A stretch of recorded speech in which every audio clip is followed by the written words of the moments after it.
High above Byrd Stadium for the last ACC game. Maryland just couldn't pull it off tonight. BC 29, Terps 26.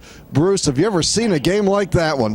Unfortunately, I've seen too many, all right? And like I said when you walked in, this seems like it could only happen to Maryland. You know, there were decisions that were made at the end that were calculated decisions, and they just turned against Maryland. The timeout on the first field goal, what are you going to say? It almost was good. It wasn't. Once it was no good, you knew the next one was going to be good, right or wrong.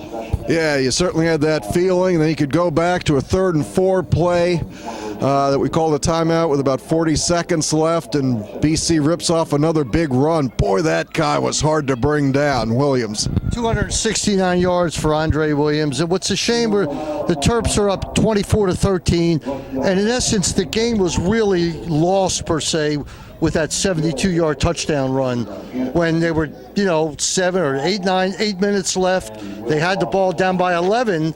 I mean, they were up against the wall, and whatever, what happens, happens. And then the bomb, I don't know how that guy got so far open. Well, I think Dixon, yeah. I think number 20 fell down in coverage, and what's ironic, Jordan pointed out that that's the guy who caught the block kick and ran it back 105 yards for a 2-point conversion, and I have never seen that play here in College Park. No, it's happened. It happens a couple times a year in college football. It probably happens more than that, but we only see it a couple times a year. But look, the Shreveport Bowl, the Advocare Bowl, I think it's called, they were here today. The Military Bowl was here today.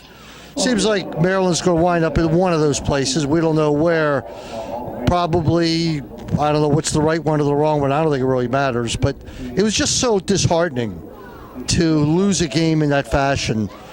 But, the 3rd and 4 play, Wayne, they could have made the first down anyway. Sure. So, in other words, that wasn't as, second guessable as the field goal. But, I said it this morning with you with the Ravens. Yeah. You make a ton of decisions, and they're not going Maryland's way. They're not going the Ravens' way, and we lose 6-5. I don't know what else to say. One more game against a very weak NC State team. 6-5 with the health of the team seems somewhat miraculous. 7-5 would have been great. In the background, you can hear Randy Edsall in the press conference trying to answer the same questions we're discussing right now. And I guess disappointing. I really thought we had it going there for a minute. I was looking at that 7-4, 7-5, maybe would have been 7-4. It just got away from us. Yeah, here's the bottom line. It's the last ACC game at Byrd Stadium, Capital One Field. Good riddance. Do you hear me? Good riddance to the ACC. Nothing seems to have gone right. We need a fresh start. It's time to move on. And with that, we saw Randy Edsall on the big screen walk out of the press conference. That's about enough for us tonight. That's it. It's not much more to say. Tomorrow night we got hoops, and hopefully Maryland can turn it around against Northern Iowa. But a very, very disheartening last game. Would you agree? I agree, but you can catch us on TerpTalk in Baltimore on 1300 CBS Radio on Wednesday at 6. TerpTalk on 1580 CBS Radio in D.C. on Saturday at 8 a.m. And then the Maven follows at 9. And all of that's available on the radio.com app. And, of course, tomorrow morning at 9 o'clock. It's In the Nest, brought to you by Science and Kirk, a preview of the Ravens game. And if the Ravens game goes like this, I don't think I'm going to make it.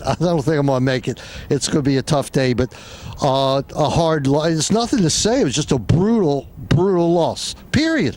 Move on. One more game and then the bowl and kiss the ACC goodbye forever. I've got nothing more than that. Good evening from Byrd Stadium.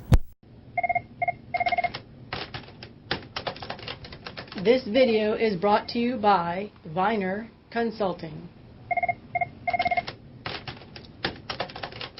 This video is brought to you by Viener Consulting.